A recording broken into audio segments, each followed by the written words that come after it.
ఇవాల్టి వార్తలకు స్వాగతం. ఫేక్ చేసిన ప్రతి పేటిఎం అకౌంట్ పై చట్టపరమైన చర్యలు. కుప్పంలో హాంద్రీనివా కాలువలో కృష్ణా నీళ్లు పారడం లేదు, ఎండిపోయాయి, నీళ్లు ఆపేశారు అంటూ ఫేక్ ప్రచారం చేస్తున్న ప్రతి ఒక్క సోషల్ మీడియా పోస్టింగ్ పై కుప్పం పోలీస్ చర్యలకు ఉపక్రమించారు.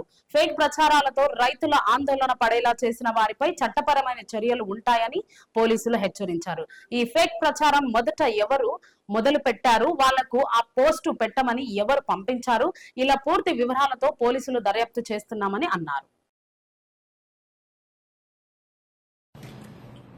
ఈరోజు సోషల్ మీడియాలోను ఎక్స్ ప్లాట్ఫామ్లో కొంతమంది హెచ్ఎన్ఎస్ఎస్ కెనాల్లో నీళ్లు ప్రవహించటం లేదు, నీరు ఆపేశారని చెప్పి తప్పుడు వార్తలు క్రియేట్ చేస్తూ ఒక సోషల్ మీడియాలో పోస్ట్ పెట్టడం జరిగింది.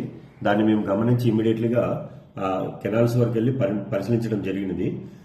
గత నెల 30వ తేదీన ఆంధ్రప్రదేశ్ ముఖ్యమంత్రి గౌరవనీయులు శ్రీ నారా చంద్రబాబు నాయుడు గారు వచ్చి జలహారతి ఇచ్చిన ప్రదేశంకి వెళ్ళి మేము గమనించడం జరిగింది.